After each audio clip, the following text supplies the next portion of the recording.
Herkese merhabalar, ben Huri Metek Mutfak'ta kanalıma mutfağıma hoş geldiniz. Makarna haşlamak yok, süzmek yok. Etli, havuçlu, soğanlı muhteşem oluyor. Mutlaka bu makarnayı deneyin.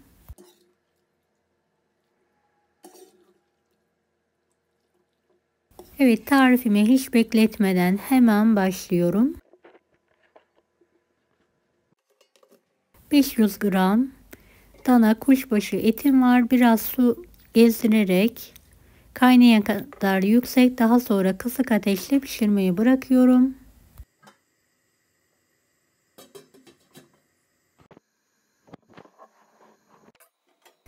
Evet, şöyle üzerindeki köpüğü toplayarak atalım.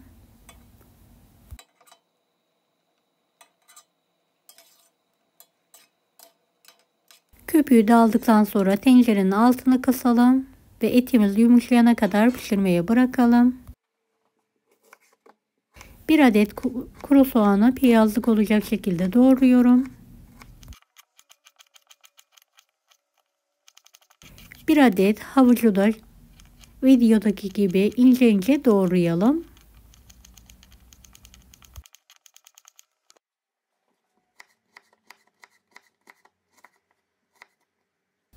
Beni hangi ülkeden veya şehirden izliyorsunuz merak ediyorum. Yoruma yazarsanız sevinirim.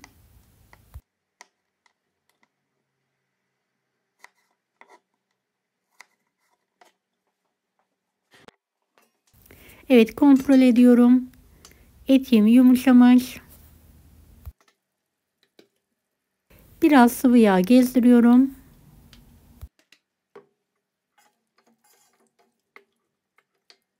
Sıvı yağ ile de suyunu çekene kadar kavuruyorum.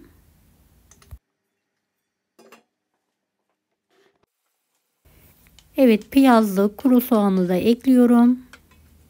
Soğanlar ölene kadar kapağını kapatarak kendi halinde kavurmaya bırakıyorum.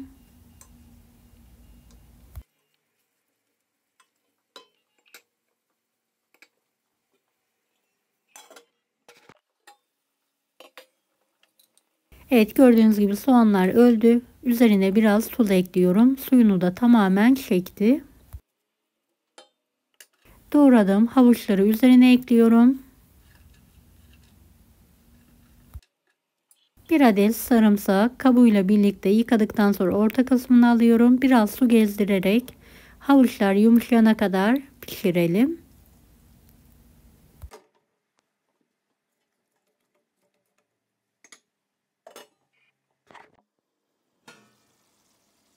Evet, kontrol ediyorum. Artık havuçlarım da pişmiş.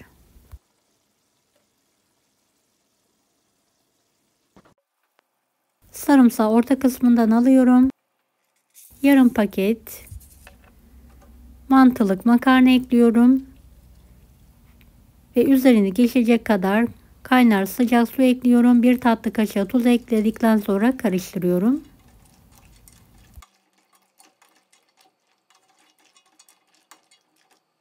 Suyu yavaş yavaş ekliyorum. Kontrollü bir şekilde demleme usulü makarnamızın suyu çekene kadar pişirmeye bırakalım.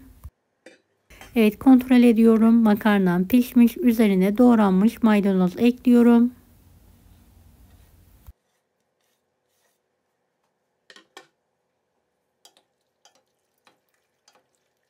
Ve tekrardan karıştırıyorum.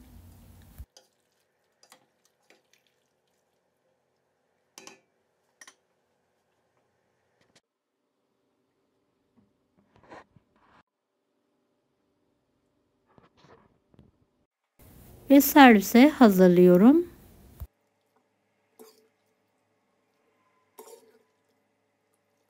Akşama tek başına yetebilecek lezzetli muhteşem makarnamız yemeğe hazır.